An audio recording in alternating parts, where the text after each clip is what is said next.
आप सुन रहे हैं सिंगर गोलू दीवाना की आवाज में। म्यूजिक बाय ध्रुव गुप्ता। आइलो जिंदगी में हमरा तू बहार बनके, हमरा दिलवा में बस रहियो प्यार बनके। प्यार जिंदगी भर तोहरा पर लुटावत रह, तोहरा हाथों में मेहंदी सिंगार बनके। जब आखिया से हो, जब आखिया से दूर होलू सोना, कुछो ना निक लागे हमके, कुछो ना निक लागे हमके। हो दिलवा चाहे हरदम लगही रहो ना, कुछो ना निक लागे हमके, कुछो ना निक लागे हमके।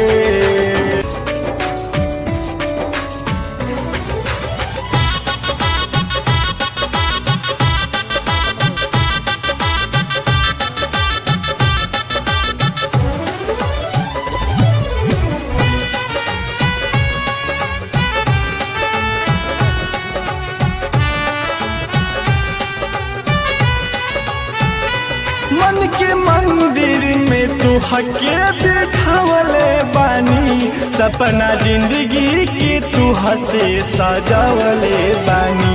हो मन के मंदिर में तू हके बिठावले बानी, सपना जिंदगी की तू हसे सजावले बानी।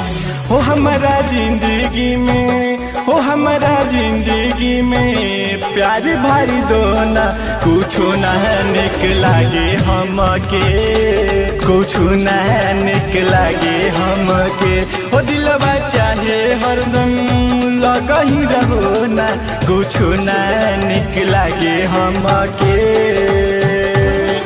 कुछो ना निक लागे हमके।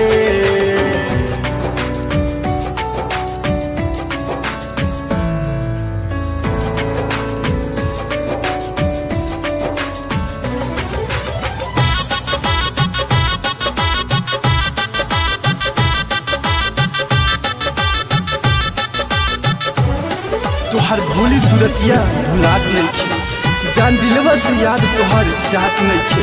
प्यार के जाम ऐसन पिला दिलू तू, का करी हमरा कुछ बुझात नइखे। तू ही बारू सनम हमर दुनिया जहां, सोना तोहरे में बसल गोलू के पारा। तू ही बारू सनम हमर दुनिया जहां, सोना तोहरे में बसला गोलू के पारा। हो आगे मिलत रहा, हो आगे मिलत रहा, कर जानी चोना, कुछो ना निक लागे हमके, कुछो ना निक लागे हमके। हो दिलवा चाहे हरदम, हो दिलवा चाहे हरदम लगही रहो ना, कुछो ना निक लागे हमके।